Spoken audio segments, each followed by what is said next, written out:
C'est bon parti. Bonsoir et bienvenue à ce live express sur mon canapé rouge. Ce n'est pas la couleur appropriée peut-être sur ce thème, mais finalement peut-être que si, parce que le rouge symbolise le sang, le rouge symbolise la souffrance, le rouge symbolise les jours sombres, le rouge symbolise l'avenir dystopique. Le rouge symbolise le futur incertain. Le rouge symbolise quelque chose comme ce que nous sommes en train de vivre actuellement. Le rouge symbolise le fait de jouer avec le feu en se disant que ce qui est arrivé aux autres ne nous arrivera pas. Le rouge symbolise l'imprudence. Le rouge symbolise la négligence. Le rouge symbolise le mépris de la vie humaine. Le rouge symbolise la fainéantise. Donc finalement, c'est bien qu'aujourd'hui la couleur, le thème du jour soit le rouge parce que nous sommes en plein dedans.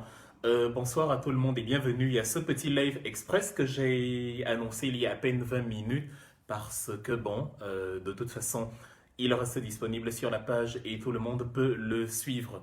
Donc, j'ai pris un thème aujourd'hui qui ne peut pas attendre parce que nous sommes dans un monde qui court avec des choses qui évoluent à grande vitesse où, comme le coronavirus nous a appris, on peut se retrouver du jour au lendemain dans une situation qu'on n'avait pas du tout calculée. Donc voilà. Alors bienvenue à ceux qui sont là et j'espère que vous allez apprécier la petite entrevue, je ne sais pas, 3 quarts d'heure que nous allons peut-être passer ensemble. Avant de commencer, je tiens à rendre un hommage à mon compatriote Wilfried Siewe, même si il a la nationalité allemande actuellement, ça n'y change rien. Un morceau de carton, un morceau de papier ne vous séparera jamais de l'Afrique. J'y pense parce que, à la lumière d'une publication que j'ai faite hier, justement, je me suis rappelé d'une photo que j'avais prise lors de mes balades à Paris, à la rue du Faubourg Saint-Honoré. C'est là-bas que se trouve le palais présidentiel d'Emmanuel Macron, où j'ai pu prendre quelques images. C'est vrai que les Français sont très critiqués par nous d'ailleurs, dans une logique panafricaine. C'est vrai que les autorités françaises, notamment la police, les forces de l'ordre et tout, ne sont pas toujours les plus exemplaires et sont coupables de beaucoup de bavures. C'est vrai que le gouvernement français est l'un des principaux pilleurs, notamment en Afrique francophone chez nous. Il n'en demeure pas moins que quand même le respect de la vie humaine lorsque vous êtes dans ces pays-là est beaucoup plus prononcé que ce que nous pouvons vivre sur notre territoire africain. C'est pour ça donc que lorsque je m'y trouvais et que je prenais une photo avec le palais présidentiel de la République française juste en face, je me dis, ce n'est pas possible. Je suis devant la deuxième puissance économique de l'Union européenne et je peux prendre une image à quelques mètres du siège du pouvoir, moi qui suis un étranger, mais dans mon propre pays, cela n'est pas possible. Et alors, je repense à Wilfried Siewe qui, pour les mêmes raisons, s'est retrouvé en prison. C'était il y a plus d'un an, d'ailleurs, c'était en février dernier. Il était au centre-ville. Il était venu en vacances avec sa famille, passer quelques jours, et ce jour-là, il devait retourner en Allemagne. Il travaillait pour la Siemens AG, l'entreprise Siemens, vous la connaissez tous, c'est le plus grand employeur d'Europe. Il emploie plus de 350 000 personnes. Et voilà, il faisait quelques photos souvenirs du centre-ville de Yaoundé, une ville qu'il a vu grandir. Et il se disait, voilà, je vais ramener cela avec moi en Allemagne. Mal lui en a pris au Cameroun, on ne photographie pas les édifices publics. Donc, il a été pris à partie par une camionnette des forces de l'ordre qui se trouvait là. Il a été, voilà, écroué, fouillé, voilà. Et il a eu la mauvaise idée de colporter avec lui des livres qui parlent de la prise de conscience citoyenne des Camerounais, des livres que tout le monde doit lire, des livres qui édifient, des livres qui instruisent, des livres qui entraînent à sortir de l'imbécilisation, notamment l'urgence de la pensée de Maurice Kamto, etc.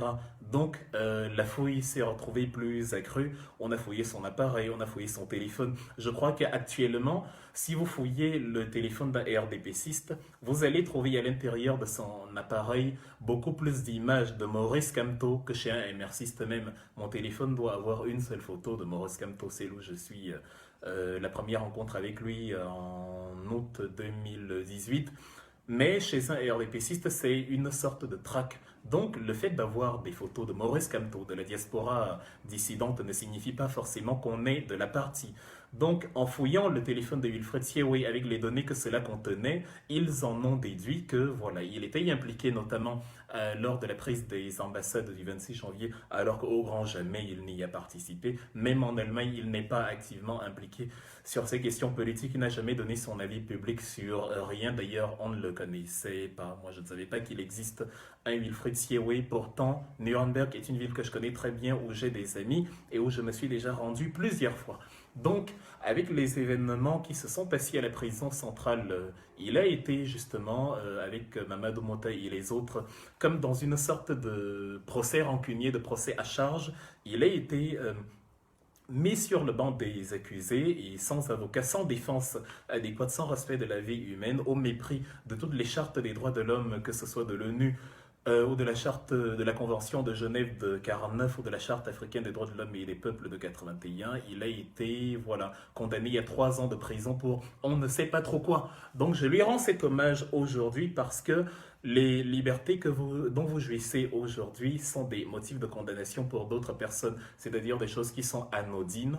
Le Cameroun se retrouve un peu comme les sociétés pourries du Moyen-Orient où, parce qu'une femme s'est baladée sans le voile, on demande de la lapidation, ou une femme se fait violer et c'est elle qui doit épouser le violeur. Donc, la raison pour laquelle nous critiquons le Cameroun, et nous sommes très étonnés de voir que des gens nous insultent, après que nous ayons exposé la barbarie, la raison pour laquelle nous critiquons le Cameroun, c'est que nous aimerions que dans notre pays où nous sommes nés, il y ait un semblant de respect du droit et de la vie humaine, comme dans les autres pays où nous avons eu la chance de nous rendre.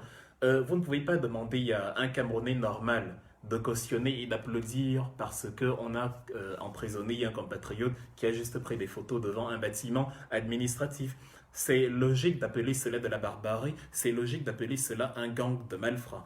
J'ai toujours pris en exemple des gens qui se sont montrés plus scandalisés du fait que des Camerounais de la diaspora ont vandalisé l'ambassade par rapport à ce que le récent ambassadeur du Cameroun en France a fait. Vous avez certainement entendu parler de cette actualité. Monsieur Alfred Nguini, qui est ambassadeur seulement depuis mars dernier, s'est retrouvé dans une affaire où seulement pour un hôtel qu'il a pris à Paris, je crois dans le 14e, il a payé pour les 3 mois qu'il y a passé environ 600 euros la nuit, 54 000 euros sur les 3 mois, ce qui nous fait 36 millions de francs CFA. Donc si tu me dis que tu es plus scandalisé par le fait que quelqu'un soit allé dans une ambassade parce qu'il réclamait la justice, que par quelqu'un qui a cambriolé aux frais de l'État 36 millions de francs CFA, pendant que justement à Wallord, comme on a l'habitude de mentionner, il y a des enfants qui n'ont pas d'eau. Donc, dans ce que nous appelons la révolution, il faut comprendre que nous ne sommes pas là pour vous faire plaisir, il faut comprendre que nous ne sommes pas dans une logique, ce n'est pas la révolution ou le combat pour la justice n'est pas un site de rencontre. Nous ne cherchons pas à avoir les yeux doux de quelqu'un. Nous ne cherchons pas à faire plaisir à quelqu'un. Nous nous battons pour la justice. Et il est souvent important, même contre le gré d'un peuple, de le sortir des griffes de ceux qui le piétinent pour cet idéal de justice. C'est comme un enfant qui joue avec un serpent, il ne sait pas que c'est dangereux, vous venez le sortir de là, vous lui donnez une gifle, il se met à pleurer, il pense que son père est cruel, or c'est par amour que son père le fait. Donc nous prendrons sur vous, nous prendrons sur nous votre haine, nous prendrons sur nous vos insultes, nous prendrons sur nous votre diabolisation, nous prendrons sur nous tout le mépris que vous éprouvez à notre égard. Le jour viendra où vous nous remercierez. Ce n'est pas encore aujourd'hui, mais ce n'est pas grave. La finalité n'est pas vos remerciements. La finalité, c'est le salut du Cameroun. Nous allons éveiller les consciences de nos peuples, les éduquer à ce qu'ils ont le droit de faire, à la vie qu'ils ont le droit de vivre, même si cela nous vaut l'adversité la plus farouche du régime en place, ce que nous appelons le gang des malfrats, parce que ce sont un gang de malfrats. Donc, hommage profond à Wilfred Siewé. Nous allons essayer, nous allons trouver des moyens, nous allons nous débrouiller, continuer à nous battre pour le sortir de là, lui et beaucoup d'autres personnes. On avait essayé, j'étais allé lors d'une journée portes ouvertes au ministère des Relations extérieures à Berlin, le Auswärtiges Amt, comme ils appellent là-bas, et avec les représentants du ministère, on a essayé de leur exposer cette affaire. On a essayé même, j'ai essayé de poser la question en pleine conférence. Ils ont renvoyé, comme ils ont l'habitude de dire, dans les codex diplomatiques en disant voilà, le Cameroun et l'Allemagne sont sur le dossier, nous travaillons dessus, mais nous ne pouvons pas vous fournir plus de détails. Donc il est important que des actions continuent d'être menées en ce sens. Le combat pour la justice n'est pas un combat qui attend une récompense, c'est un combat dont la récompense est la satisfaction d'avoir fait ce qui est bien, même si ça ne réussit pas. Il n'y a pas de combat qui échoue, tous les combats réussissent. Peut-être pas de ton vivant, mais au moins après toi, quelqu'un terminera ce que toi tu as commencé. Le travail, la sueur sur laquelle tu as transpiré servira à quelqu'un. Et c'est comme ça. Quand on a tué Martin Luther King en 69, il n'avait jamais espéré, il n'avait jamais imaginé qu'un noir pourrait, non seulement serait la main d'un blanc à titre d'égal et égal, mais qu'un noir pourrait se retrouver à la tête de la première puissance américaine. Mais c'est à partir des combats comme cela qu'on se retrouve aujourd'hui à jouir de certaines libertés. Le fait donc que nous naviguions sur les combats des autres nous donne la responsabilité de combattre aussi pour ceux qui vont venir après nous. J'ai choisi aujourd'hui de parler du Covid-19 et j'ai choisi comme thème pourquoi est-ce que Paul Biya veut nous entraîner avec lui dans sa mort. Parce que voilà, le Covid-19 actuellement est traité de différentes manières en fonction des pays. Et l'Afrique, comme elle a l'habitude, je ne sais pas dans quelle sorte de moule on a trempé les Africains, mais l'Africain a une hostilité totale, non pas envers la patrie, mais une hostilité totale envers les bons exemples. Chaque fois, mais c'est systématique, quand vous allez parler à un Africain du fait que à Singapour, qui était un petit village de pêcheurs lorsque Singapour s'est séparé de la Malaisie en 1965, à Singapour, il y a une sorte de robot qui fait la patrouille pour vérifier comment ça se passe niveau coronavirus. Ils vont te dire, nous, on n'est pas Singapour. Nous, on n'est pas Singapour, on n'est pas, nous ne compare pas aux pays, aux quatre dragons d'Asie. Mais le jour où la police singapourienne va tirer sur un noir, un chinois, un blanc, ils vont vous dire, regardez, Singapour aussi est en train de tirer sur ses concitoyens, donc ne nous en voulez pas trop, le Cameroun n'est pas un enfer. Et il y a quelques jours, j'ai vu dans un échange, dans un forum, quelqu'un qui était en train de dire la police, il a pris, je ne sais pas où il a pris la vidéo, la police française interdit la distribution des masques. Vous voyez donc qu'un Africain a réussi à devenir assez fou pour prendre exemple sur des gens qui interdisent à des concitoyens de distribuer du matériel de protection. Ben déjà, c'est faux. Les masques sont délivrés aujourd'hui, jour de l'allègement du déconfinement en France, à l'entrée des stations de métro. Ils sont d'ailleurs obligatoires dans les transports en commun. Qu'est-ce qui se passe dans les têtes d'un Africain qui vous dit regardez quelqu'un, regardez comment la police française interdit la distribution des masques. Donc la conclusion, c'est que la police camerounaise aussi devra interdire la distribution des masques. C'est assez terrible, c'est assez choquant.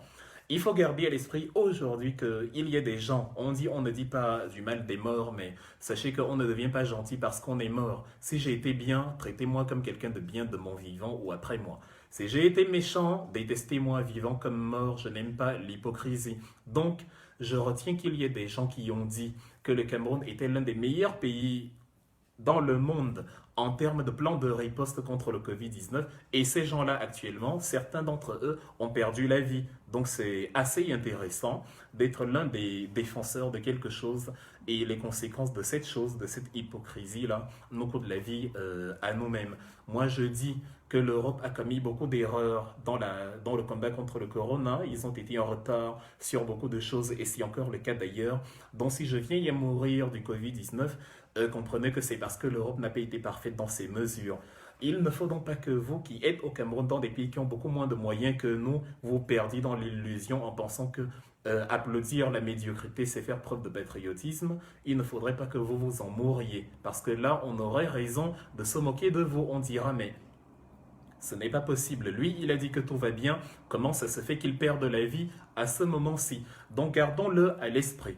Alors, j'ai choisi aujourd'hui de parler de ce thème parce que cette histoire de réouverture des bars m'est restée en travers de la gorge. Jamais de mémoire humaine, je n'avais vu pareille sorcellerie. Jamais. On a beau mettre la chose dans tous les sens, ça n'a pas de logique. Vous êtes dans un contexte où vous n'avez pas beaucoup de moyens, vous n'avez pas d'argent puisque l'État du Cameroun a demandé un prêt de 135 milliards de francs CFA, c'est-à-dire 226 millions de dollars auprès du Fonds monétaire international. Ils ont d'ailleurs demandé un élargissement de ce qu'ils ont appelé le Fonds d'élargissement du crédit, le FEC, qui finissait en juin et qui va se prolonger jusqu'au 25 septembre 2020 parce que le pays a besoin d'argent. Vous ne pouvez pas manquer de matériel et demander les sollicitations de Jack Ma en Chine, de l'Allemagne et des pays développés et en même temps prendre des mesures totalement folles, totalement idiotes devant le coronavirus alors qu'on n'avait même pas été capable d'appliquer les mesures de confinement que ces pays-là, eux, ils ont appliquées. Alors, on va peut-être voir là dans le petit échange que j'ai ouvert aujourd'hui, si c'est la grâce divine qui nous a épargnés du Covid-19 ou si ou si ce n'est qu'une bombe à retardement qui va finir par exploser, nous allons le voir. Sur cette histoire d'ouverture des bars, je ne vais donc pas y aller par quatre chemins. Il y a trois raisons qui expliquent la réouverture des bars au Cameroun. La première, c'est pour faire du chiffre, il s'agit de faire du chiffre, de l'argent. J'étais déjà revenu dans une vidéo que j'avais publiée sur cette page sur l'entreprise Castel, une entreprise française fondée en 49 par Pierre Castel et qui s'est implantée en Afrique sur laquelle elle a trouvé un terreau fertile pour ses affaires. C'est une entreprise florissante qui n'a jamais connu de problème, surtout dans un contexte où on adore l'alcool comme en Afrique, qui réalise un chiffre d'affaires de près de 8 milliards d'euros, dont les trois quarts sont en Afrique et qui ne paye pas, un peu comme la PHP, Anjombe Penja, la compagnie fruitière de Marseille, les plantations du Haut-Penja, qui ne paye pas les impôts de manière convenable, qui fait juste des arrangements avec l'État et qui justement se sucre sur notre dos. Ils ont donc décidé que les vies des Africains ne sont pas très importantes et que l'économie vient avant la vie. De toute façon, vous êtes des Africains et business is business. S'il y a un virus qui rôde dehors, on s'en fout. Ce qui est important, c'est que l'économie reprenne. On a fini par oublier que pour faire l'économie, il faut être en vie. En tout cas, la première raison, c'est celle-là. Il fallait faire du chiffre, il faut faire de l'argent. Lorsqu'on a critiqué le régime Biya en disant que c'est un régime totalement médiocre, totalement absurde, totalement inerte, il y a des gens qui nous disaient ne critiquez pas, Paul Biya est un bon président. Aujourd'hui, lorsqu'on dit il faut confiner, il faut fermer les bars, ces mêmes gens nous disent non, on ne peut pas fermer les bars parce que les arcanes principales de l'économie sont basées sur les brasseries. Et ils ont raison parce que l'année dernière, en 2019, nous avons consommé 936 décimètres cubes de bière. Enfin, vous avez consommé. Parce que vous pouvez me voir avec des bouteilles de champagne sur les photos. Moi, je ne bois pas d'alcool. Je consomme en moyenne, je ne sais pas, si je prends un verre comme celui-ci, je vais dire la moitié de ce verre est la quantité d'alcool que je consomme en une année et demie. En une année et demie. Ça, c'est ce que vous consommez en 8 minutes. Et vous en consommez comme ça au moins 15 par soir. C'est le volume d'alcool que je consomme en 18 mois, une année et demie, ce verre, et je ne le remplis même pas. Donc, dans un contexte comme celui-là, il y a des gens donc qui reconnaissent que Paul Biya a créé un pays dont l'économie est fondée sur l'alcoolisme, l'économie est fondée sur la bière. Et si on ne boit pas, si les bars sont fermés, ça ne va pas fonctionner. C'est donc un calcul économique mais totalement absurde. On avait donc raison de critiquer la gouvernance de Paul Biya parce que Covid-19 nous met devant nos démons. Covid-19 nous dit que nous n'avons pas d'économie. Nous importons du riz d'un pays comme le Vietnam, un minuscule pays plus petit que nous en superficie et qui produit quand même chaque année 40 mégatonnes de riz et qui en exporte, le premier exportateur après des pays comme l'Inde, le Pakistan. Nous avons basé sur l'alcoolisme. Et aujourd'hui, devant l'hécatombe du virus, on se rend compte qu'on a juste le choix. Qu'est-ce qui va nous tuer? Est-ce que c'est le virus qui va nous tuer? Est-ce que c'est l'imbécilisation alcoolique? Parce que c'est ça la deuxième raison pour laquelle on a rouvert les bars. J'ai dit il y en avait trois.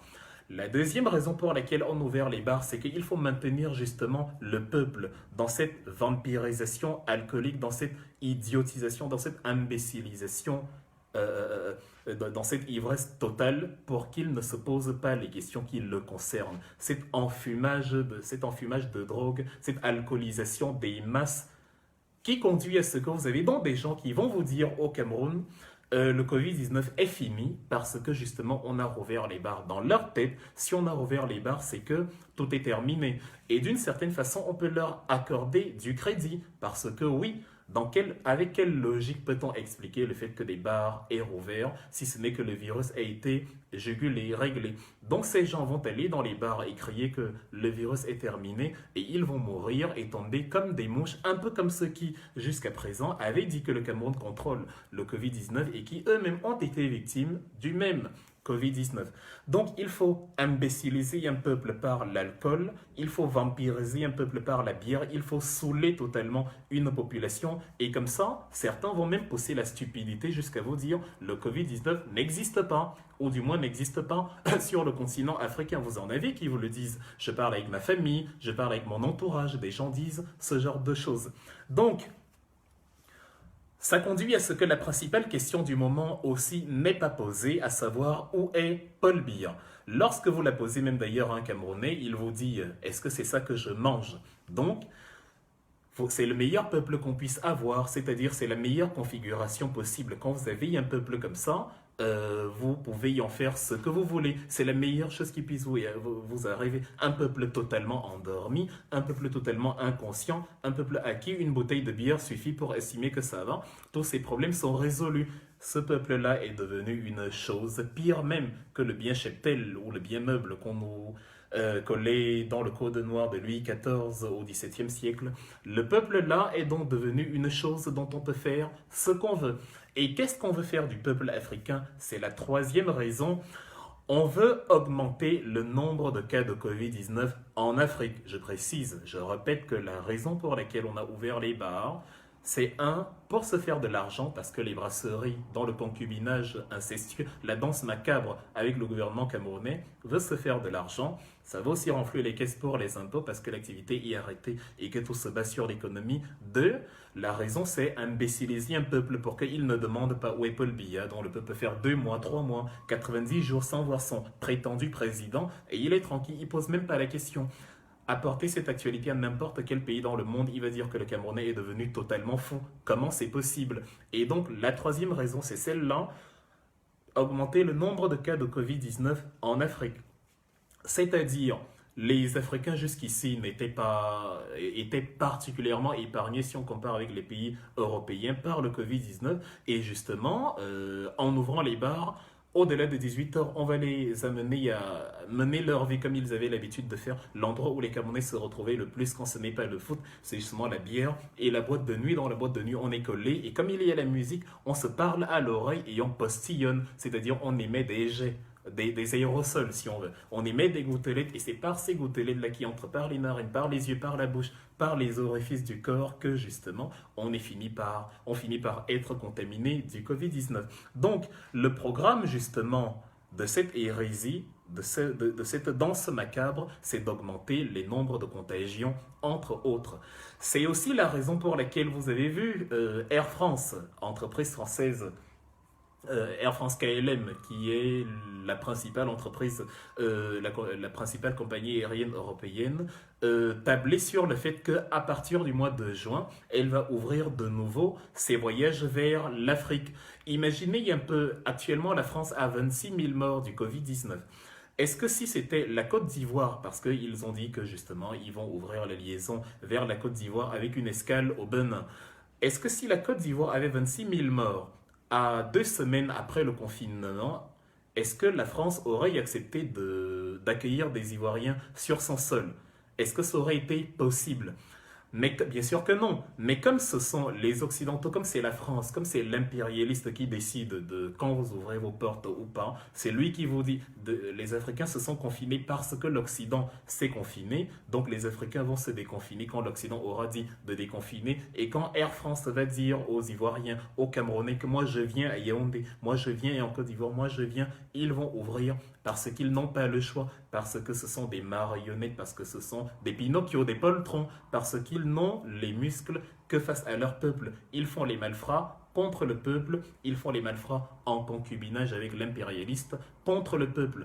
Air France a donc prévu à partir du 1er juin, entre autres, de rouvrir les barrières et avec tout ce que cela peut comporter, c'est-à-dire, même si on vous dit officiellement, parce qu'on ne vous dira jamais qu'on vient vous contaminer, même si on vous dit officiellement que voilà, il y aura des contrôles stricts dans les aéroports, je suis désolé, une fois chez vous en Afrique, c'est vous qui devrez prendre des mesures. Si vous n'acceptez pas de mettre en quarantaine, de confiner ou je ne sais pas quoi, je suis désolé, le virus va entrer de plus belle sur le terrain. C'est d'ailleurs exactement ce qui s'est passé à partir du mois de mars 2020 où il n'y avait encore aucun cas de Covid-19 au Cameroun. Mais parce qu'on a laissé les frontières, parce qu'on croyait que le Covid-19 s'arrête quelque part dans les airs, on a laissé tout le monde entrer, on a laissé le président de l'Assemblée nationale faire ses va-et-vient, faire ses meetings avec sa suite, rencontrer des gens lors des sessions à l'Assemblée, avec tout ce que cela comporte. Au point où, comme on est dans un pays fou, des gens ont utilisé la diaspora comme prétexte en disant c'est la diaspora qui est allée contaminer les Camerounais. Je veux bien qu'il y ait des gens qui ont été négligents, qui peut-être étaient asymptomatiques ou porteurs du virus et qui, sans savoir qu'ils étaient déjà atteints, ont cru aller s'abriter en Afrique et ont plutôt contaminé les autres. Mais à qui revient la protection civile? Est-ce que c'est à celui qui voyage? Non, c'est au ministre de l'Intérieur, au ministère de l'administration territoriale au Cameroun, Paul Atanganji, le ministre certainement le plus stupide que le système solaire ait jamais connu, qui est incapable d'être présent là où les paradigmes du moment ont besoin de lui, de protéger les frontières nationales, de protéger sa population du secteur sanitaire. Il n'est présent que dans la répression. Et c'est parce qu'ils veulent vous voir mourir que ceux qui ont refusé de fermer les frontières quand les gens qui étaient contaminés venaient, parmi eux les Chinois, les Français et tout qu'on oublie souvent, on s'attaque seulement sur la diaspora locale, le noir est plus fort contre son propre frère. Celui-là donc qui a laissé les gens venir en étant malades, et encore celui qui refusait que des Camerounais, des citoyens, vous apportent leur aide pour des questions politiques. Donc, c'est dans cette situation-là qu'on se retrouve. Voilà donc les trois raisons, comme je disais, qui ont conduit la rouverture des bars et deux ou trois hérésies qu'on a observées au Cameroun. C'est ce qui explique les 14 voitures que l'OMS est allé donner au gouvernement camerounais, comme si le Cameroun avait besoin de voitures. Mais regardez un peu, quand vous allez seulement dans les garages de l'un de nos ministres, vous allez voir l'un de ces garages, mais vous serez impressionné par le nombre de véhicules que vous y trouverez. C'est-à-dire, à lui tout seul, il a une flotte qui dépasse largement les 14 véhicules que l'OMS a apportés. Donc, on n'a pas besoin de voitures, et encore moins de voitures de luxe. Ce n'est pas ça qui va aller dans des zones enclavées. Quand on veut aider une zone enclavée, lorsque quelqu'un comme Maurice Kamto apporte des kits de survie, des kits de dépistage, au lieu de dire les 4x4 vont servir à transporter les malades là-bas, non, c'est pas nécessaire. Vous n'allez pas amener tout le monde à Yaoundé. Prenez plutôt les kits de Maurice Kamto et de tous ceux qui ont apporté de l'aide et acheminez-les là-bas, équipez les hôpitaux avec ce matériel et personne n'aura besoin de quitter cette région pour aller à Yaoundé, en risquant d'ailleurs mourir sur le terrain. Vous voyez que les raisons n'ont aucune logique. La logique derrière, c'est parce que il y a des lobbies qui jouent entre l'Organisation mondiale de la santé et le gouvernement camerounais à des petites manœuvres de corruption pour ensuite faire accepter à ce peuple des vaccins et des choses qui vont faire de vous des cobayes et le marchepied de ces gens-là. L'OMS travaille en étroite collaboration avec des organismes comme la Fondation Bill et Melinda Gates. Et la Fondation Bill et Melinda Gates est justement très très amatrice de ce genre de pratiques, en particulier dans le continent africain. Il y a eu déjà plusieurs cas. De toute façon, on ne va pas refaire l'histoire. Mais je vous renvoie lire un livre qui a été écrit l'année dernière, en 2019, par Lionel Astruc. C'est un journaliste français. C'est paru aux éditions Actes Sud. Lionel Astruc, il a écrit, le titre du livre, c'est la pseudo-générosité de la Fondation Bill et Melinda Gates. Il fait comprendre dans ses travaux que l'artémisia, qui était interdit en Europe il y a plus d'une dizaine d'années déjà, a été justement interdit sous la pression des lobbies de la Fondation Bill et Melinda Gates. Gardez à l'esprit que la fortune de Bill Gates sur l'intervalle 2011-2019 a augmenté de 40 milliards de dollars. Bill Gates avait 56 milliards en 2011, il est actuellement à 96 milliards. Comment c'est possible que quelqu'un qui offre des dons s'enrichisse au lieu de voir sa fortune diminuer? En général, si j'ai 10 euros, je vous en donne 5, il m'en restera 5. Bon, même si je fais des affaires, si je vous en donne autant, 5, je vais peut-être gagner 3 derrière et j'aurai 8 euros. En tout cas, j'aurai perdu au change.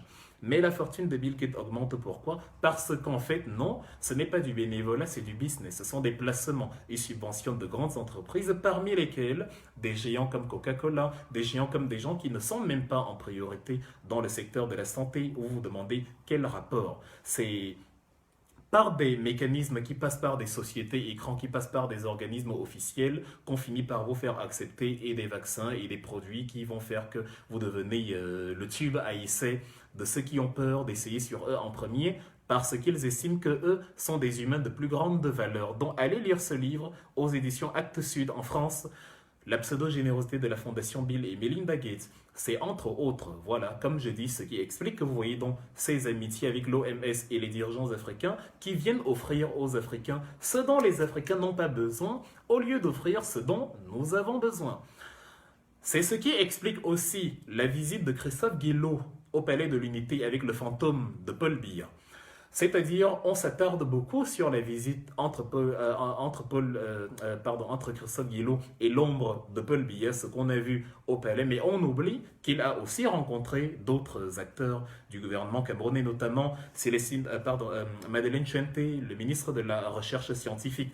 Celle qui nous disait que le Cameroun produit 6000 comprimés de chloroquine par heure et qui est incapable aujourd'hui de nous dire où on en est. Je ne sais pas si quelqu'un a eu l'impression qu'il se fait traiter ou distribuer de la chloroquine gratuitement actuellement dans le pays. Mais la rencontre entre Christophe Guillo, imaginez un ambassadeur, un petit ambassadeur français, en pleine crise sanitaire, alors que votre président ne vous voit pas, vous ne le voyez pas. Il ne parle pas au Premier ministre, il ne parle pas au ministre de la Santé, il ne parle pas à ses propres officiers, mais il accueille un ambassadeur français et après l'ambassadeur français fait la tournée des ministères et rencontre tout le monde comme s'il était devenu, je ne sais pas, le sous-secrétaire américain aux affaires étrangères ou que sais-je encore, comme s'il était plus puissant qu'il ne l'est en réalité. Est-ce que la France peut laisser M. Alfred Guigny, ambassadeur du Cameroun à Paris, rencontrer à huis clos des dirigeants français dans des positions aussi stratégiques? Olivier Véran, ministre de la Santé, je ne sais pas, Christophe Castaner à l'intérieur ou le ministre de l'Industrie.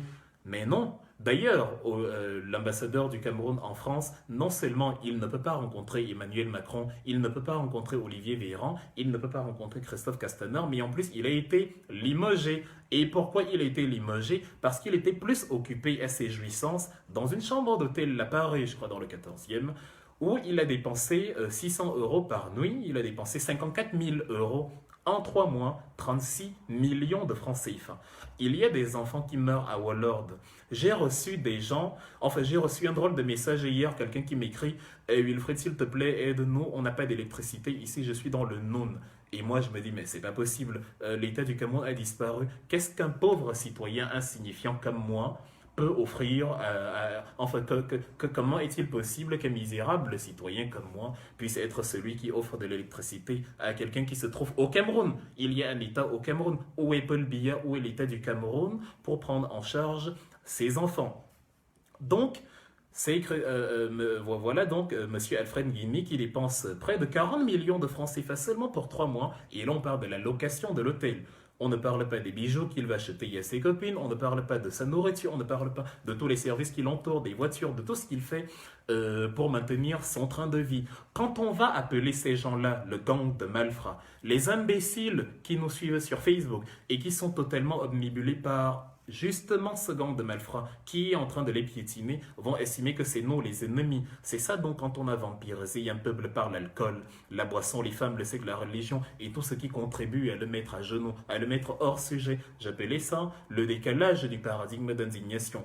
Quelqu'un te vole 30 millions pendant que ta cousine, ta mère, ta fille est en train de mourir par manque de soins et tu estimes que le méchant, l'antipatriote, c'est celui qui appelle cet individu-là voleur.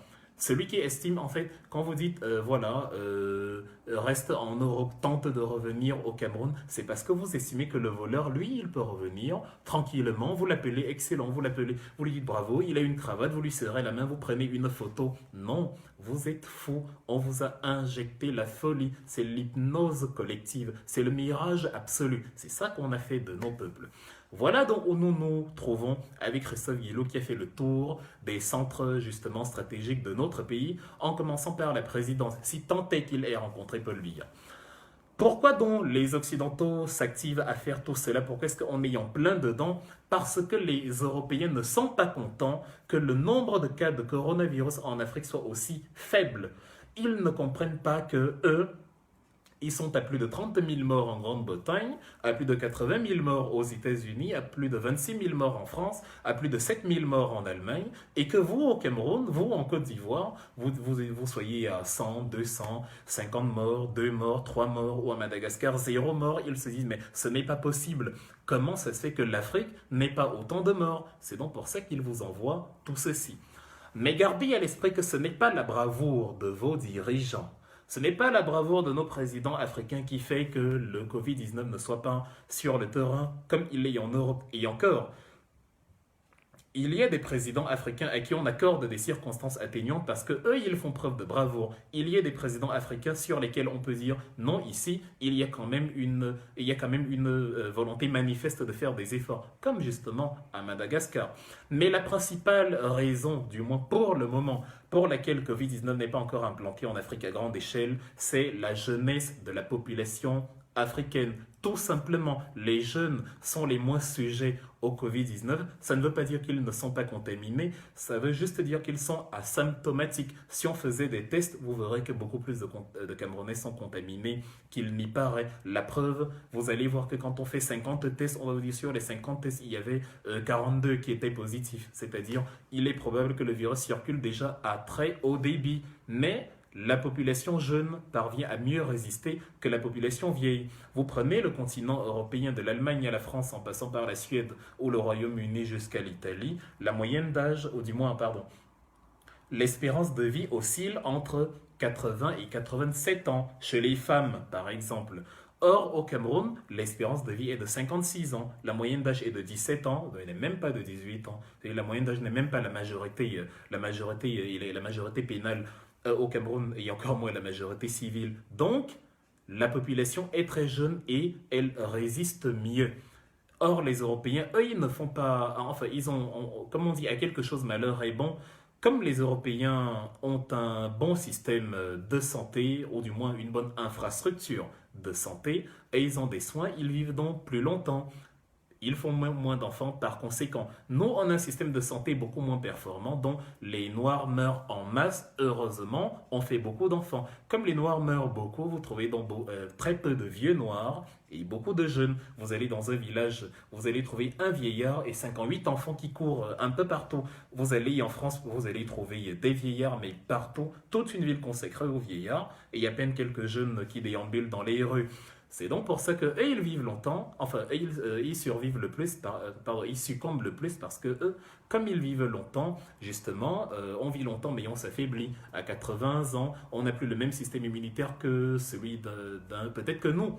Vous et moi avons déjà contracté le Covid-19 3-4 fois depuis le début de l'épidémie, mais on ne s'est pas rendu compte de ça parce que on est jeune et on a encore justement les anticorps qu'il faut. Voilà la principale raison. Ce n'est pas Dieu qui est venu vous sauver, ce n'est pas la chance et ce n'est pas non plus une occasion de jouer avec le feu en pensant que ça va rester comme ça. Non, bien au contraire, on voit comment c'est en train d'augmenter petit à petit. Vous n'allez trouver aucun pays en Afrique où on va vous dire les cas sont en train de diminuer, comme c'est le cas en Europe. Et encore, ce n'est pas le cas partout.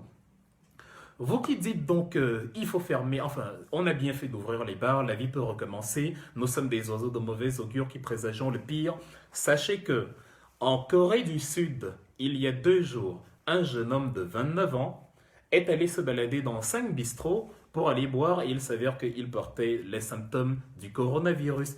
On a refermé les bars dans la ville de Séoul à cause d'une seule personne et ce pour 15 jours. Vous, au Cameroun, vous avez les bars ouverts et vous vous dites Dieu pour voir comme Dieu déteste les Coréens et que vous êtes les êtres les plus bons de la terre. Vos bars seront ouverts, il n'y aura pas de conséquences. Les Coréens sont des idiots et ils ont fermé les bars et eux, voilà, c'est comme ça, comme Dieu les déteste, eux, ils vont mourir s'ils les gardent ouverts. Mais vous allez survivre. La Corée du Sud a fermé ses bars.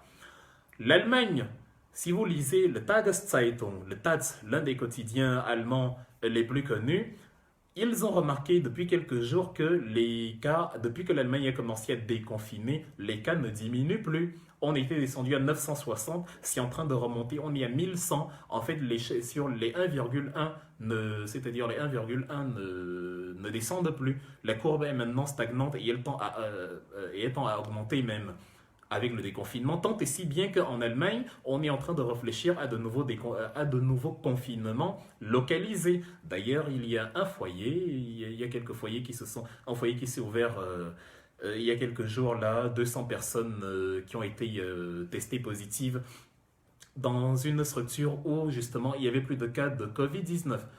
En France, pareil, en Dordogne ou dans la Vienne, il y a quelques jours, il y a en Dordogne un enterrement qui a regroupé quelques dizaines de personnes et qui est devenu un nouveau foyer du Covid-19. Au point où on se demandait, avant aujourd'hui, lundi 11 mai, la date du déconfinement, on se demandait est-ce qu'on est prêt, est-ce que la France est prête à rouvrir les vannes, est-ce que c'est une bonne idée?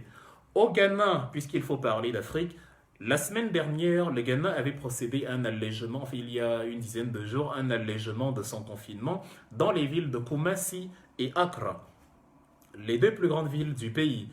Les gens pouvaient sortir, mais les rassemblements restaient interdits. Et sur ce petit intervalle d'une semaine, le Ghana était passé de 1042 cas à 1550 cas, au point où l'opposition a commencé à poser la question, est-ce que c'est une bonne idée? Qu'est-ce qu'on est en train de faire? Est-ce qu'on fait bien? Est-ce que le gouvernement fait bien d'alléger, de mettre les mesures de déconfinement voilà, avec les risques que cela peut comporter. Mais au Cameroun, vous estimez que non, il n'y a pas de problème. Vous êtes un super peuple, il ne va rien vous arriver. On peut ouvrir les bars. Vous avez le meilleur plan de réponse contre le Covid-19, vous avez le meilleur président de la Terre, vous avez les meilleurs moyens, vous avez le meilleur bilan statistique, vous avez tout. Même si on se retrouve dans un pays où le ministre de la Santé vous dit il y a 68 morts ou 61 morts. Et après, vous entendez que le délégué régional du littoral a commandé 100 cercueils pour le coronavirus. Soit on est dans un monde de fous où le délégué régional commande des cercueils pour des gens qui ne sont pas encore morts, soit il faut nous expliquer comment on peut commander plus de cercueils, enfin, comment il peut y avoir plus de morts dans la région du littoral que dans tout le Cameroun. Comment c'est possible? Vous êtes donc dans un mensonge permanent. On est en train de vous mentir à grande échelle actuellement et sur le nombre de contaminés et sur le, et sur le nombre de morts de un parce que eux-mêmes, ils ont peur, parce qu'ils ont peur que l'hécatombe réelle soit visible au vu et au su de tout le monde, et de deux, parce qu'eux-mêmes ne savent pas exactement combien sont contaminés, combien en meurent, puisqu'ils n'ont pas les moyens de tout vérifier. Le mensonge permanent dans lequel vous vivez n'a de raison de prospérer que votre volonté à continuer à végéter dedans. Quand on n'est pas naïf, on sort de là. C'est pour ça que je vous ai dit d'entrée de jeu, nous ne sommes pas dans un site de rencontre. Je ne cherche pas votre amour, nous ne cherchons pas à vous plaire, nous vous disons la vérité, cette vérité qui peut vous sauver. Reprenez l'exemple d'un enfant qui joue sur la plage avec les pinces du crabe. Si son père vient le retirer en le giflant, que l'enfant ne se dise pas que son père le déteste. Le père a décidé de sauver son enfant de la morsure contre le gré de cet enfant-là. La haine d'aujourd'hui se transformera en remerciement de demain. Pour l'instant, on est en plein combat, vous n'avez pas à nous remercier, nous ne vous le demandons pas. Au contraire, la haine, la diabolisation et toute la aversion que vous ressentez à notre égard sont le carburant que nous prenons pour continuer à nous battre. Donc, que ce soit l'Allemagne, le Ghana, la France, la Corée du Sud, les exemples que je viens de citer, eux, ils sont sur le pied de guerre et ils sont sur le qui-vive et vous êtes dans la débandade totale en faisant prospérer la légende selon laquelle Covid-19 n'existe pas. Déjà de 1, n'oubliez pas que d'autres maladies continuent d'exister même s'il y a Covid-19 et que justement il faudra mélanger les malades de ces... enfin, il faudra que les hôpitaux aient la capacité d'accueillir les malades ordinaires avec les malades du Covid. Lorsque Monique Omatikel est mort le 13 mars 2016, il n'y avait pas de coronavirus. On a quand même été incapable de la soigner. Maintenant qu'on est en plein coronavirus, si l'échelle venait à grimper, comme c'est le cas dans des pays sous-développés, dans des pays développés, ne priez pas. Dieu ne vous écoutera pas. Dieu n'a rien à voir là-dedans. Ce n'est pas Dieu qui vous dit de faire des idiots, de faire les idiots ou de défendre un gouvernement de barbares pendant que justement on est en train de vous sensibiliser à ces choses. Donc, les Européens n'ont pas encore trouvé de vaccin eux-mêmes, mais pour autant, c'est ça la clé de l'histoire. Ils n'ont pas encore trouvé le vaccin eux-mêmes, mais il n'est pas question que vous, les Africains, vous développiez un remède. Quand je parle tout le temps de l'OMS, de Bill Gates, de Christophe Guillouet et de toutes les réunions funestes et sinistres qui se passent actuellement entre ces empires et nos pays, c'est parce que, en attendant qu'eux ils aient le vaccin, les vaccins qu'ils décideront de tester sur vous, ils ne veulent pas que vous trouviez un médicament qui vous sortirait de là. C'est hors de question. L'Afrique ne doit pas trouver de médicaments. On va commencer par le Cameroun, Monseigneur Samuel Kleda, qui s'était, d'ailleurs ça nous avait surpris en juillet 2018, il avait fait une sortie où il disait que Paul Biya ne doit pas se représenter, il serait mieux que Paul Biya ne se représente pas aux élections. Pendant que tous les prélats faisaient les politiciens, où on a vu l'archevêque de Yaoundé qui appelait même la police de venir chasser ceux qui étaient agglutinés devant la cathédrale. C'était assez impressionnant. Monseigneur Kleda avait dit que lui, il ne veut pas que Paul Biya se représente à nouveau. Et Monseigneur Kleda, qui est aussi un expert dans la pharmacopée selon la cosmogonie africaine, a développé un traitement, un protocole qui, selon lui, soigne le Covid-19. Et les faits parlent pour lui en ce sens que ceux avec qui il a travaillé ne sont pas morts jusqu'à preuve du contraire du Covid-19. Ça valait dans le lieu de faire quelques essais et de voir. Mais on a appelé l'ordre des médecins, on les a instrumentalisés pour qu'ils disent, ils fassent une sortie pour dire non, il ne faut pas consommer le remède de Monsieur Kleda. Sans essai, sans rien, c'est la première fois que je vois la science tirer des conclusions sans mener une analyse longue durée, sans chercher à obtenir des preuves. C'est de la science de sorcier, c'est-à-dire c'est comme au Moyen-Âge, là, les sorcières de Salem, c'est de la science occulte. Ce n'est plus de la science, ce n'est plus Imhotep pour les Africains, ce n'est plus Hippocrate pour les Occidentaux, ce n'est plus de la science, ça n'a plus rien à voir, c'est de la prestidigitation. Je sais déjà que ça ne fonctionne pas, alors que je n'ai même pas eu l'occasion de vérifier et de tester. Et voilà.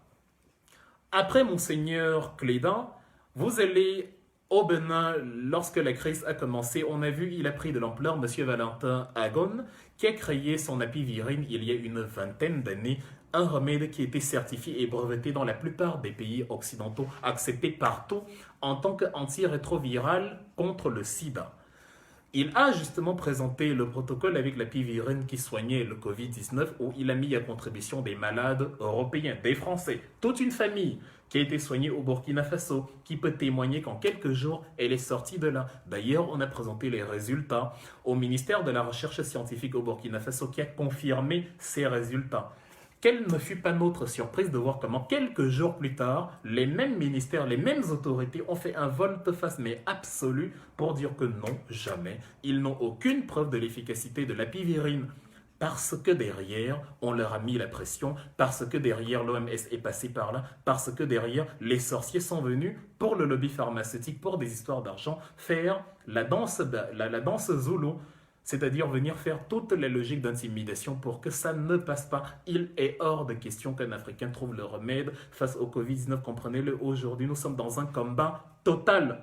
C'est-à-dire, ceux qui sont panafricains doivent montrer à partir de maintenant qu'ils sont panafricains.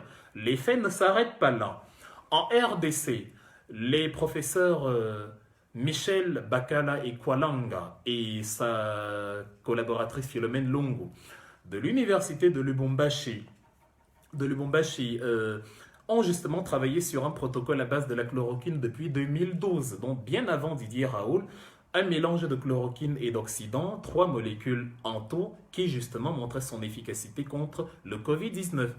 Ils n'ont pas été portés en avant, ils n'ont pas été subventionnés, ils n'ont pas été encouragés et encadrés par leur État. Et aujourd'hui, on vous dit, voilà, la RDC enregistre 991 cas pour 41 décès. Pourquoi il y a 41 décès si à l'intérieur du pays, il y a quelqu'un qui peut justement présenter un protocole susceptible de soigner? Parce que les Africains ne font pas confiance en leur génie et parce que de deux, quand ils essaient, l'impérialiste vient hausse le ton et l'Africain courbe les chines. Nous avons de faux présidents. Quand ils ne sont pas des paralytiques, comme au Gabon avec Ali Bongo, et encore, Ali Bongo essaye de faire quelque chose, ils sont totalement soumis et incapables de prendre les choses à bras le corps, comme avec Félix Tshisekedi en RDC, où on va te dire, il a pris quelqu'un justement pour travailler sur le Covid-19, mais en même temps, ils n'acceptent pas les solutions qui viennent de ceux qui ont déjà la solution et ceux qui disent qu'ils ont déjà le remède et qu'il faut juste réaliser des essais. Quand on n'a pas ce type de président-là, on a des cadavres comme Paul Biya qui est au Palais de l'Unité actuellement et dont lui seul, il est le seul à savoir s'il est encore en vie. Actuellement, le Cameroun n'a pas de président. Après Samuel Kleda, après Valentin Agon, après Philomène Lungu et Bakala Ekwalanga, on en arrive à quelqu'un comme Jérôme Mouniangi, un autre médecin congolais bafoué dans son propre pays, intimidé dans les pays occidentaux. Il a travaillé, il sort de l'Institut de l'école d'Hydro à Paris, il a aussi eu un autre master à l'Université d'Ottawa au Canada. Il a finalement trouvé refuge à Madagascar où il a travaillé sur le fameux Artemisia. Madagascar est le principal réservoir d'Artemisia sur le continent africain avec près de 3000 tonnes de réserves de cette plante. Et justement, c'est une plante de toute façon qui a suscité l'intérêt de beaucoup de gens. Vous vous souvenez du prix Nobel de physiologie et de médecine de l'année 2015, la chinoise Yu Yutu, qui est d'ailleurs encore en vie, elle a 86 ans, qui a justement travaillé sur l'artémisia et qui était reconnue pour ses travaux sur l'artémisia. Aujourd'hui, Madagascar développe un remède à base de l'artémisia et à partir du moment où il décide de partager ce remède avec ses pairs africains, il y a une cabale mais totale de M. Tedros Adhanom, le patron de l'OMS, qui est d'ailleurs pourtant un Africain, mais avec le concours de ses collègues occidentaux, ils font une campagne de sabotage mais massif contre l'artémisia de Madagascar, où il faut dire que non, il ne faut absolument pas consommer l'artémisia. C'est une mauvaise molécule, c'est une mauvaise plante. Elle a des effets secondaires, mais attendez, c'est comme avec la chloroquine de Didier Raoult. Un médicament qu'on connaît depuis la nuit des temps devient aujourd'hui plus dangereux que le Aratachop, c'est-à-dire on vous dit que les effets secondaires mais sont terribles. Jusqu'à présent, il n'y avait pas d'effets secondaires. Je suis sûr, pour nous qui aimions les mangues, parce qu'on a grandi au village chez nous à Bachenga, quand il pleuvait, il y avait, quand la bourrasque secouait les arbres, les mangues nous tombaient de partout. J'ai été blessé plusieurs fois à cause des mangues, tellement il y avait à manger chez nous. Aujourd'hui, si on découvre que la mangue soigne le Covid-19, l'OMS va vous dire qu'il faut arrêter de consommer la mangue parce que les effets secondaires de la mangue sont absolus et qu'il faut vraiment arrêter. Donc, ils ne vous disent pas que ça ne soigne pas parce que, oui, on aurait pu comprendre si on nous avait dit l'artémisia n'est pas fiable, ça ne soigne pas, vous prenez, ça n'a pas d'effet. Mais bon, au moins, j'aurais essayé, tant mieux. Ça ne me guérit pas, mais ça ne me tue pas non plus. À partir du moment où vous dites que ça a des effets secondaires, non, là vous êtes dans le déni, là vous êtes dans la propagande, là vous êtes dans le lobby, la médisance. Vous ne voulez pas que les Africains trouvent un remède. Pourtant, les faits parlent d'eux-mêmes à Madagascar, puisque Madagascar n'a pas connu le moindre décès du Covid-19. Combien de pays en Europe peuvent se targuer de n'avoir pas connu le moindre décès du Covid-19? Pourquoi Madagascar s'en sort? Peut-être parce qu'en plus de la jeunesse de sa population, la jeunesse de son président, le président malgache a 40 ans de moins que Paul Biya. C'est effrayant, 40 ans de moins. C'est-à-dire, mais c'est quand André Rajoelina est né, Paul Biya pouvait déjà être grand-père. C'est génial. Et justement, eux, ils ont développé leurs médicaments. Ils ont une centaine de cas de Covid-19 et aucun décès. Tous sont en rémission. Donc Madagascar a la légitimité d'aller dans tous les pays du monde et de présenter son remède en disant « le voici ». Macky Sall avait commandé le remède. Félix Tshisekedi avait parlé avec lui pour commander le remède. Même les présidents de l'Afrique du Nord avaient parlé avec lui pour avoir le remède. Et comme par hasard, les dirigeants de la CEDEAO ont fait une sortie avant-hier pour dire que non, ils n'ont jamais commandé le remède de l'artémisia. Mais attendez, le Sénégal, la Côte d'Ivoire, enfin, ces pays-là c'est en Afrique de l'Ouest ou bien comment ça se passe? La communauté économique des États de l'Afrique de l'Ouest, ça veut bien dire CEDEAO. Comment ça se fait donc que des pays qui ont passé la commande disent après aujourd'hui qu'ils n'ont pas passé la commande? Quelle est cette hérésie? Quelle est cette sorcellerie? Quel est ce spiritisme? Donc, Nous sommes en plein dedans. Les lobbies pharmaceutiques ne tiennent pas compte de la couleur de la peau. Que vous soyez blanc ou noir, même si vous êtes blanc, si vous mettez à mal leurs intérêts, ils vont vous combattre. C'est pour ça qu'ils ont combattu Didier Raoult en France. Parce que voilà, Raoult était en train de dire que non, la chloroquine chez lui, à l'Institut hospitalier universitaire de Marseille, fonctionne. Donc, il ne comprend pas qu'on dise effets secondaires, machin. Les lobbies pharmaceutiques, en ayant vu que il y avait un nouveau virus dans la cour, se sont dit, ah tiens, l'opportunité pour nous de nous faire des milliards en travaillant sur un vaccin qu'on va sortir dans un an, après que la population soit morte en masse et ait été bien contaminée pour qu'elle se dise, oh là là, on ne veut plus un virus pareil, on leur sortira un vaccin et on leur dira, voici le remède contre le Covid-19. Et ils vont le prendre et justement, nous allons nous engraisser, nous remplir les poches. On a combattu Didier Raoult et dans la même logique, on combat donc les Africains. Le problème, c'est que nous, comme on est Africains, on souffre doublement parce que l'Afrique, plus qu'aucun autre continent sur Terre, est celui qui a le plus subi la logique du cobaye des autres. En 2006, si vous vous souvenez très bien, il y a eu en Côte d'Ivoire la fameuse affaire du Probo Koala. Le Probo Koala, c'était un navire qui faisait la liaison à travers le canal de Panama en Amérique centrale, mais qui appartenait à une compagnie hollandaise, Trafigura, un consortium hollando-suisse. Ce navire est venu sur la lagune d'Abidjan avec 580 tonnes de déchets. Les déchets, tout ce que vous connaissez, le soufre, le feu, l'acide, les cendres, tout ce qu'il y a de pourri et de toxique dans un bateau est venu déverser sur les côtes abidjanaises et y a contaminé 70 000 personnes. Il y a eu en tout une vingtaine de personnes qui sont décédées. La population ivoirienne était tellement furieuse que le ministre des Transports avait été copieusement molesté en pleine rue.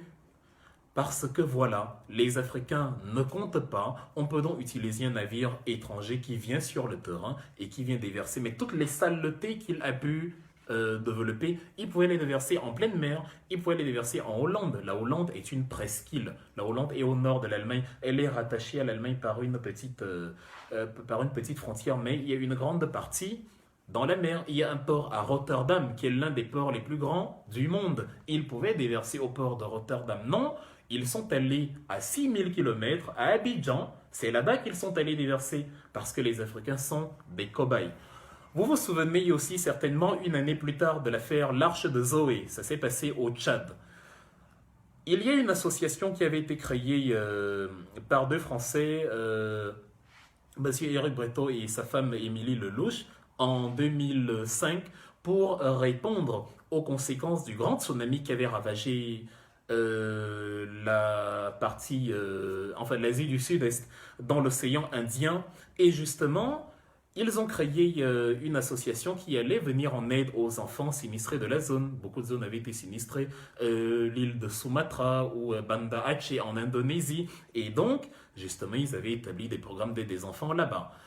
Ils sont venus 2 années plus tard, en 2007, en Afrique centrale, notamment au Tchad et aux frontières du Soudan. Ils ont créé ce qu'ils ont appelé Opération Darfour 2007.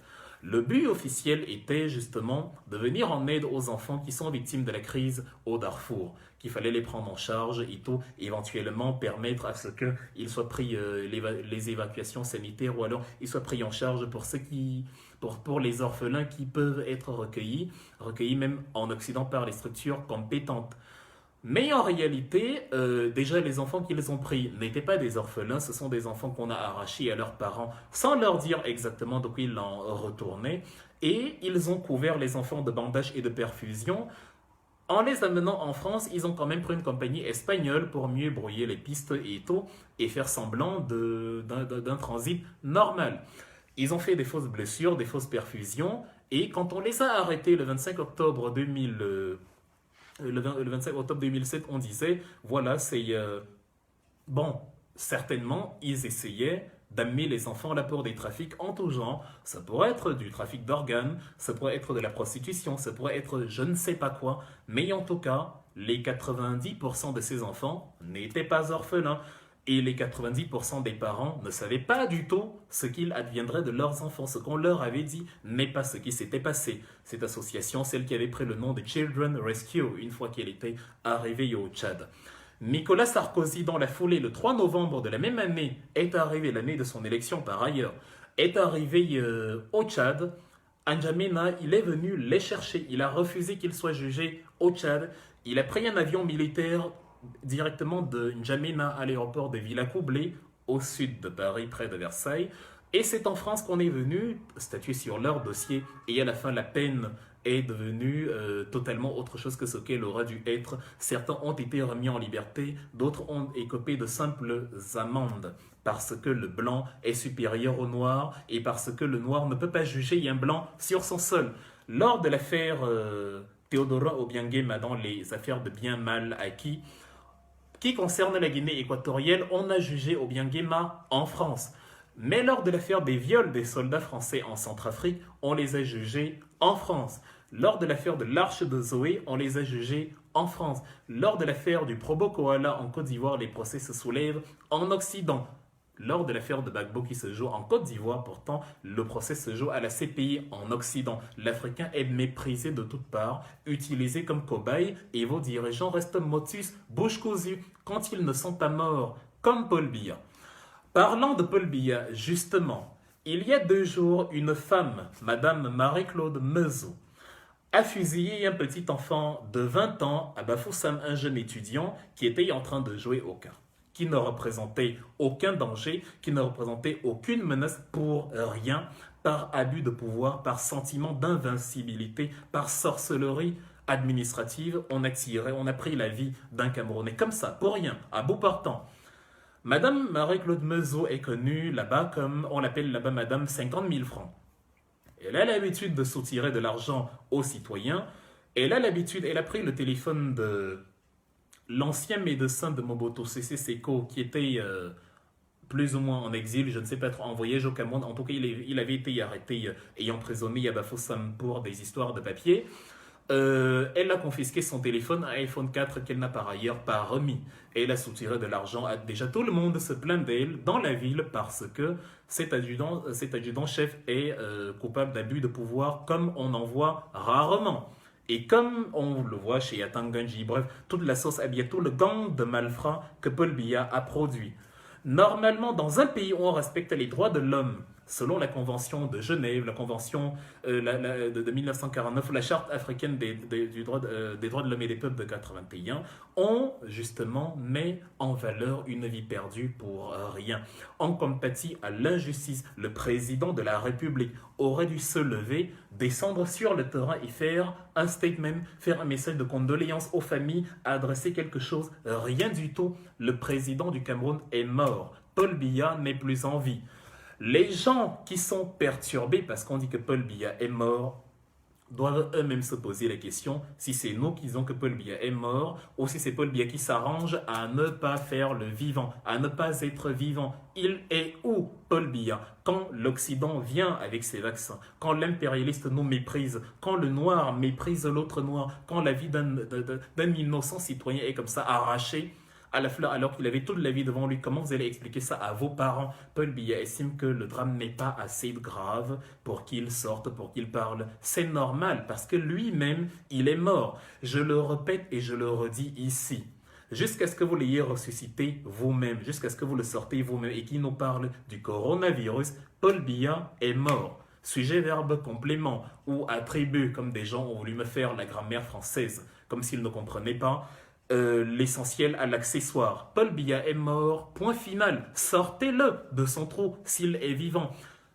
Le coronavirus est là, il ne sort pas. Son ministre de la Santé, son premier ministre, tout le monde est là, il ne sort pas. C'est devant un Français, celui dont il est le meilleur élève, qu'il sort sans dire autre chose que « Monsieur l'ambassadeur, vous n'avez rien entendu d'autre. Vous avez un cadavre à la présidence. » Et tant que vous n'avez pas demandé à Ferdinand Ngongo de vous sortir le cadavre qu'il y a à la présidence, ou du moins ce qu'il en reste, puisqu'actuellement les gens meurent de manière incognito, les gens meurent, on vous dit après 1 an qu'ils sont morts, je suis désolé pour vous. nous maintiendrons ce que nous disons. Paul Biya est mort. Réjouissez-vous, comme j'ai l'habitude de dire, parce que vous qui criez quand on dit est mort, vous serez très surexcités, comme des stars du porno mal conseillés. Vous serez très excités si Paul Biya venait à se montrer. En gros, vous-même, vous voulez qu'il se montre. S'il faut donc dire qu'il est mort pour qu'il se montre, Paul Biya est mort. Je n'ai pas la moindre preuve qu'il ait envie. Il a 87 ans. Il est né le 13 février 1933. Nous sommes en 2020. Il a plus de 87 ans. Quand on meurt à 87 ans, ça ne surprend personne. Il y a la crise du coronavirus dont il peut avoir été contaminé, puisque le chauffeur de Chantal Biya a été contaminé. Et d'ailleurs, elle-même, on ne la voit pas. On a vu la première dame du Niger qui faisait des dons distribués partout. Paul Biya n'est plus en vie. Jusqu'à ce que vous le sortiez et vous nous le montriez vivant, vous devriez supporter cette version des faits que je signe, sur laquelle je persiste et que je maintiens. Je vous avais parlé de Hugo Chavez, dont on avait annoncé la mort annoncé la mort en mars 2013. Et je vous avais parlé de monsieur Leamsi José Santana, qui justement était le chef de sa sécurité. Actuellement, il vit aux États-Unis et qui avait précisé que c'est faux. La version de Maduro selon laquelle Hugo Chavez serait mort le 5 mars n'était pas vraie. Il était mort à 19h30, ou plus exactement à 19h32. 2 mois et demi plus tôt, c'était le 30 décembre. De la même façon, depuis l'Antiquité, j'avais pris des exemples de quelqu'un comme Mehmed Ier qui, en mai 1421, était mort 40 jours plus tôt que la date officielle. Même à l'armée, on avait caché la mort. Je vous avais pris l'exemple, puisqu'on parlait de la France, de Georges Pompidou aussi. Il est mort, c'est lui qui a succédé au général de Gaulle. Il avait même d'ailleurs fait une visite au Cameroun, Georges Pompidou. Et d'ailleurs, on dit qu'il s'était fait greffer par, je sais pas, un moustique, un mille pattes au Cameroun, et ça l'a rendu malade à vie. Une chose est sûre, justement, Georges Pompidou a été malade toute l'année qui a précédé son décès. Jusqu'au 2 avril 1974, sa femme Claude Pompidou n'était pas mise dans le secret, puisque Georges Pompidou avait dit à son propre fils, enfin le fils de sa femme, parce qu'il est c'était issu d'une première union, Alain, garde ta mère en dehors de tout ça, ne lui dis rien. C'est pour ça que je vous disais que même ceux qui entourent Paul Biya, n'allez pas chercher, je sais pas, chez Brenda, je sais pas chez qui, n'allez pas chercher chez ces gens-là l'état de santé de Paul Biya. Eux-mêmes ne savent pas. Quand on est président de la République, on a souvent plus de famille. C'est-à-dire même votre famille va souvent demander l'audience pour venir vous parler, parce qu'on ne peut pas voir à vos enfants des choses qui vont peut-être aller dire, surtout quand ils sont encore très jeunes, des informations qu'ils vont sortir comme ça, sans le vouloir, sans le savoir, et qui vont mettre le feu aux poudres et se répandre à travers le pays. Où est Paul Biya? That is the question. Jusqu'à ce que vous le montriez, quand on tire sur des concitoyens et que Paul Biya ne parle pas et que le président ne parle pas, la honte, en fait, moi à votre place, je me réjouirais de voir que Paul Biya est en vie. De voir que Paul Biya est mort. Parce que si Paul Biya est en vie, il faudra qu'il vous explique pourquoi il n'est pas là en temps de coronavirus. Vous dites non, on a distribué les masques, on a distribué les gels et tout, donc il n'a pas besoin d'être là. Je vais vous donner un morceau choisi. Ouvrez bien vos oreilles et vos têtes et vos cerveaux si vous en avez. De 1, à nous de la diaspora, vous avez l'habitude de dire, toi tu parles sur Facebook, viens sur le terrain. Enlevant déjà le fait que nous on est allé sur le terrain, au plus fort même, quand il fallait faire la bataille politique. Voilà quelqu'un qui est avec vous sur le terrain, Paul Biya. Il n'est pas allé rendre visite au chantier des stades. Il n'est pas allé vous rendre visite au chevet des malades du coronavirus. Il n'a pas fait le moindre discours sur le coronavirus. Donc, nous qui sommes dans les diasporas, qui ne sommes pas présidents, qui n'avons aucun mandat électif, aucun mandat de quiconque, nous, on doit aller sur le terrain parler pour vous. Celui qui vous a élu, qui a promis qu'il va présider à vos destinées, qui est à la tête de l'État, lui qui est avec vous au Cameroun, c'est normal que lui, il ne descende pas sur le terrain. Vous trouvez rationnel de nous demander de descendre sur le terrain, mais lui, vous trouvez bizarre, vous trouvez pas normal qu'on critique le fait qu'il ne descende pas sur le terrain. Vous êtes fou. C'est tout ce que je peux dire, c'est de la folie. Et si vous êtes incapable de voir votre folie, vous êtes doublement fou. C'est par amour que je vous le dis. Supportez cela comme ça, parce que à ses amis, on dit la vérité. Je la préfère la vérité à l'hypocrisie. Donc, Sortez-nous Paul Biya. Deuxième élément, c'est que vous dites, on voit les gels, les masques et les choses qu'il distribue, tant mieux. Le problème, c'est que pourquoi vous aviez sa photo partout? Parce que finalement, vous-même vous admettez que la présence est importante. Si vous mettez la photo de Paul Biya partout, ça veut dire que la photo joue un rôle. Ça veut dire que la photo fait ressentir aux gens qu'il est là. Je vous pose donc la question. Si à travers la photo, on ressent la présence de Paul Biya, imaginez-vous la joie des populations s'ils voyaient Paul Biya en vrai. Donc, il n'a aucune raison de rester caché.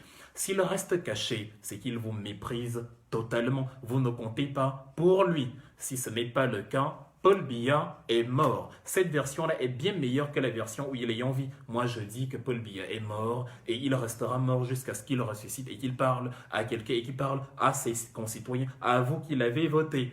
Sinon, il est mort, il est mort, il est mort et il est mort. Écoutez ça 1000 fois. Paul Biya est mort, je ne discute avec personne. Ce n'est pas un débat. Le seul débat, la seule contradiction à ce débat, c'est qu'il sort et qu'il se montre et on n'en parle plus. Et je vous dirais, ben voilà, il est vivant. Vous-même, vous avez vu, pour confirmer qu'il est vivant, il est venu vous parler. Il est venu parler avec vous. Il est venu vous sensibiliser sur le Covid-19, vous parler exactement ce qu'on est en train de lui demander actuellement. Mais comme vous êtes fou, vous ne comprenez même pas ce que nous sommes en train de faire. Parce qu'on a imbécilisé tout un peuple par la boisson, par l'alcool, par les brasseries, par les bars, par la distraction, mais à outrance en pleine crise du Covid-19. Les Africains ne sont donc pas respectés par les Occidentaux parce que les Africains ne se respectent pas eux-mêmes. Les Africains, pourtant, avec tous les exemples que je viens de citer, ont brillé à travers l'histoire aussi bien récente qu'ancienne par justement des prouesses de grande qualité. J'ai parlé de Victor Anomango avec le Vanivax, j'ai parlé de la pivirine de Valentin Agon, j'ai parlé du protocole à la chloroquine de Philomène Lungu, j'ai parlé de Jérôme Mouniangui, j'ai parlé de tous ces gens-là, c'est-à-dire l'Africain, le noir même, c'est-à-dire qu'il soit africain du continent ou le noir ailleurs. Retenez que le 20 février 1962, un an après les Soviétiques, les Américains ont effectué le premier vol en orbite autour de la Terre, effectué par John Glenn dans le cadre du programme Mercury. Le vol orbital n'a été possible que par les calculs d'une femme, déjà c'était une femme, mais en plus une afro-américaine, Katherine Johnson. D'ailleurs, elle était encore vivante jusqu'au 24 février 2020. Elle est morte il y a quelques mois, quelques semaines, à 101 ans. Parce qu'elle est née en tout cas, fête 2020, moins 101 ans, bref, vous trouvez son année de naissance. Elle a justement réalisé, elle a reçu en 2016 avec Barack Obama, elle était médaillée d'or du Congrès pour ses grands travaux qu'elle a réalisés notamment pour justement le programme Mercury de John Glenn. D'ailleurs, John Glenn avait dit que lui, il ne va plus jamais y aller dans l'espace tant que ce n'est pas Katherine Johnson qui fait ses calculs, parce que ses calculs étaient d'une fiabilité totale. C'est elle, elle a intégré le programme, tous les programmes de la NASA jusqu'au programme Apollo, qui a amené Neil Armstrong sur la Lune le 21 juin 1969 avec Buzz Aldrin. Les Noirs ont brillé, les Africains ont brillé par leur génie quand il a été valorisé partout dans le monde. Les États qui se proclament aujourd'hui États de droit ont toutes les leçons à prendre de nous. La France qui vient donner des leçons au Cameroun, à certains moments, quand les Africains ont voulu, les Africains leur ont été supérieurs. Monsieur Bokassa Jean Bédel, qui était totalement fou, a quand même eu l'intelligence de nommer une femme Premier ministre bien avant la France. Parce que c'est en 1975, le 2 janvier, que Jean Bédel Bokassa nomme Elisabeth Domitien Premier ministre de son gouvernement. Et ce n'était pas un poste de figurant, puisque bien au contraire, elle était très charismatique, elle était très présente, elle était très populaire, elle était très ancrée dans les réalités locales, puisque c'est en sango qu'elle s'exprimait, la langue la plus parlée en République centrafricaine, la langue nationale, on va dire, à côté du français, voire même avant le français. Elle a été justement, c'était une libre penseuse, libre d'esprit, qui s'est opposée à la folie de Bokassa, qui se proclamait justement l'année suivante empereur de Centrafrique, un fou. Et il a limogé Philomène Lungu, qui le critiquait justement dans cette démarche, dont l'Afrique a eu ses grandes têtes, ses fortes têtes qui justement, que ce soit dans le domaine de la politique, que ce soit dans le domaine des sciences, que ce soit dans le domaine absolu, le domaine absolu, le domaine absolu, c'est-à-dire tous les domaines de la vie, les Noirs ont brillé partout dans le monde. On a parlé un jour de la Black Star Line de Marcus Garvey qui concurrençait la White Star Line des Européens qu'ils avaient créé pour justement mettre dans l'eau le plus grand navire de l'époque, le Titanic, le 14 avril 1912. Un noir a créé la Black Star Line qui justement concurrençait ces navires-là et permettait le transit des noirs à gauche et à droite.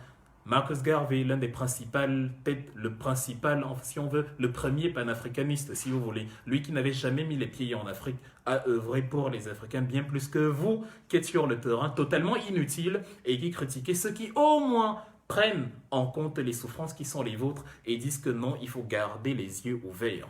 Marcus Garvey, le fondateur de l'UNIA, la United Negro Improvement Association, qui justement permettait aux Noirs de savoir ce qui se passe, quelle est leur destinée, quel est leur paradigme, quel est le fondateur de Negro World. Plusieurs journaux qui permettaient aux Noirs de s'informer sur leur réalité, sur la prise de conscience, sur la récupération du paradigme, en passant par l'économie, les sciences, les techniques, tout ce que vos présidents refusent de faire, alors qu'il y a des génies sur le terrain.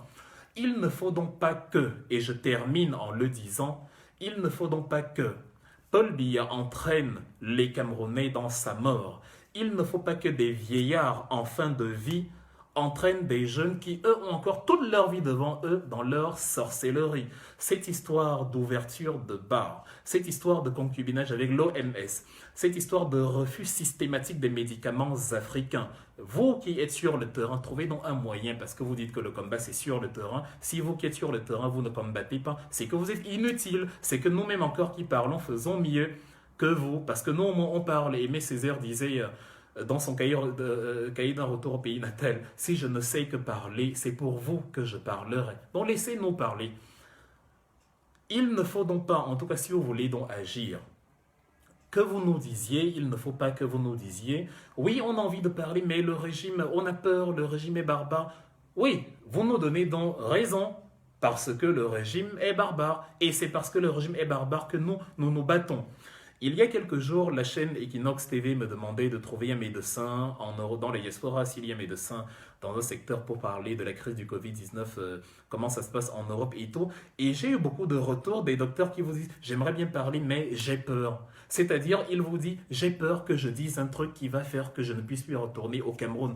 Donc, on vous gouverne par la peur. On a installé une terreur absolue. Vous ne pouvez plus parler, vous n'êtes plus libre. Vous avez peur de la prison, mais vous êtes déjà en prison. Une prison mentale sans fenêtre, sans toit, sans toiture, sans mur, sans rien, mais une prison quand même, la pire des prisons, parce que vous vivez, mais vous êtes mort comme Paul Biya, vous ne pouvez pas parler, on ne vous entend pas, vous n'assumez pas vos propos, vous n'assumez pas vos idées, même ceux qui nous insultent ont tellement peur de dire ce qu'ils pensent au Cameroun que même pour nous insulter, ils se mettent en faux profil. Pour insulter Maurice Kamto ou Wilfried Ekanga ou tous ces gens-là, vous n'avez pas besoin d'être en faux profil. Insultez-nous à ciel ouvert, on va accepter. La pire des choses qu'on peut vous faire, si c'est sur les réseaux sociaux, c'est vous bloquer. Mais personne n'attendra à votre vie comme on a fait pour le petit Ipanga à Bafoussam. Comme cette chère Mezo. Non. Et comme vous êtes dans ce paradigme-là d'intimidation absolue, nous ne comprenons pas que vous veniez nous critiquer, alors que nous, on vous dit, bien sûr, un pays comme ça n'est pas acceptable. J'ai commencé ce live en rendant hommage à Wilfred Siéwé, où je disais que si moi, je peux prendre une photo devant le palais de l'Élysée, devant le palais de la République française, deuxième puissance économique de l'Union européenne, malgré toutes les critiques qu'on peut avoir envers la France, malgré toutes les insultes que je viens de proférer contre la France, il est quand même possible de prendre une photo à 10 mètres d'Emmanuel Macron. Mais au Cameroun, ce n'est pas possible. Des photos devant le bâtiment administratif, un policier vient vous chercher, on vous met en prison pendant 3 mois, on vous accuse de terrorisme, d'hostilité à la patrie.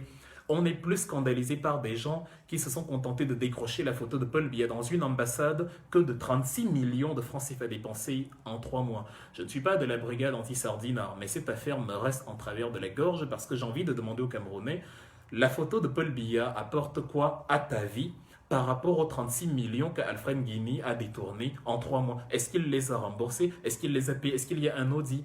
par rapport aux 25 millions de francs CFA que Paul Biya a détournés à l'hôtel intercontinental de Genève, la ratification de l'article 66 de la loi fondamentale sur la déclaration des biens n'est pas effective, vous êtes gouverné par un gang de malfrats et vous plaignez contre nous, c'est-à-dire contre d'autres victimes comme vous. Il y a 5 filles dans une pièce, le violeur vient, il viole la première, il viole la deuxième, il viole la cinquième, et les filles se chamaillent entre elles, que toi tu m'as violé. Mais non, le violeur, il est là, il est en face de nous. Vous êtes incapable de voir celui qui vous viole. Et maintenant, avec la crise du Covid-19, on a ouvert les bars parce que vous devez mourir, parce que vous devez être idiot et ne pas demander où est Paul Biya, et parce que les brasseurs veulent se faire de l'argent. Air France va de nouveau voler sur votre territoire, vous n'aurez pas la possibilité de leur dire de se fermer parce qu'ils vont vous amener le coronavirus. On refuse vos vaccins, vos remèdes et tout ce que vous créez, on diabolise. Un peu comme on a appelé la spiritualité africaine la sorcellerie, parce qu'on voulait que nous récitions en latin le Pater Noster, dont nous ne comprenions pas toujours la traduction. Non, même les mots, qui peut dire ce que Alléluia ou Hosanna signifie. Mais on nous demandait de reciter tout ça. Quand nous, on parlait dans nos langues, ce qu'on comprenait, c'était de la sorcellerie. La même chose actuellement, les médicaments de vos paradigmes, de votre pharmacopée, c'est de la sorcellerie. Mais ce qui est venu de l'extérieur, c'est ça qui va maintenant vous sauver. Et devant cette hérésie, il y a une léthargie totale de vos dirigeants, plus morts que vifs. Demandez à Ferdinand Ganga d'avoir au moins du respect pour le peuple camerounais en lui présentant le cadavre, en lui présentant ce qui reste de Paul Biya. Vous ne pouvez pas, c'est une première mondiale, vous ne pouvez pas cautionner qu'en temps de Covid-19, le président, celui dont vous dites qu'il est le président, ne s'est pas montré. Il est président de quoi? Du cache-cache. Même par vidéoconférence, il ne s'est pas montré. Il a parlé au Français. C'est le Français qui est venu vous dire comment il va. Sortez de la sorcellerie. Nous allons, si c'est cela qui vous énerve, si c'est ces paroles-là, quand nous les prononçons, qui vous énervent, sachez que nous vous énervons volontiers. C'est avec plaisir que nous suscitons votre haine. Parce que si vous détestez quelqu'un pour avoir dit, fait, pensé ce qui est juste, c'est que c'est vous le fou. Donc continuez dans la barbarie. Nous, on va continuer à faire ce qui est juste et on sortira ce peuple de son trou contre son propre gré. Tirez les conclusions de ce qu'il faut, les conclusions qu'il faut. Pensez aux Africains qui nous ont fait honneur à travers le monde, à travers l'histoire, et gardez à l'esprit la phrase de Malcolm X que j'avais écrite il y a quelques jours. Parce que la perfection n'existe pas. Ne cherchez pas à être, c'est pas Malcolm X qui le dit, j'y reviens tout à l'heure. Ne cherchez pas à plaire à tout le monde, c'est impossible. Celui qui plaît à tout le monde finit par plaire à n'importe qui, au cancrelat, aux crabes, aux écrevisses et aux crevettes. Celui qui plaît à tout le monde plaît finalement à Wamakul. Celui qui plaît à tout le monde n'a plus de personnalité, n'a plus de vie. Les gens ne vivent pas en essayant de vous plaire. Ne vivez donc pas en essayant de leur plaire. De toute façon, vous n'allez pas y arriver. Si quelqu'un vous insulte, vous critique, gardez à l'esprit qu'on leur a envoyé Jésus, qui était selon la Bible parfait. Ils l'ont quand même crucifié. Donc, même quand tu es parfait, des gens te détestent parce que tu es parfait. Je n'ai donc aucune envie d'être parfait. Vous allez vivre avec mes imperfections comme je vis avec les vôtres. Ce que je méprise de vous, je méprise et je vous demande de faire l'appareil. Dans le contexte africain, on a instrumentalisé, on a inversé les rôles et inversé les paradigmes du méchant et du bon. Malcolm X disait, c'était le 16 février 1965, c'était 5 jours avant sa mort, parce qu'il est mort comme Charles Teba, il est né un 21 février. Il a été assassiné le 21 février 65, et 5 jours avant, il disait, le problème avec les impérialistes, c'est donc celui-là. Ils nous accusent de ce dont ils sont coupables. C'est cela être un criminel. Fin de citation. Enfin, ça continue, mais vous pouvez vous arrêter là pour mieux la retenir.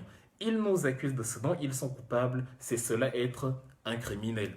Il a continué en disant, il pose des bombes en vous accusant après de les avoir posées vous-même. Mais retenez l'essentiel, le cœur du statement. Ils vous accusent de ce dont ils sont coupables. C'est cela être un criminel. Donc, dans le cas du Cameroun, à quoi reconnaître un criminel? Il vous dit que vous êtes un terroriste, que vous déstabilisez la patrie. C'est eux qui volent 3 000 milliards de la canne, mais c'est vous qui déstabilisez la patrie. C'est eux qui tirent sur des femmes. Vous avez seulement décroché une photo de l'ambassade. Mais vous êtes des ennemis de la patrie. C'est eux qui tirent sur des gens en Garbo.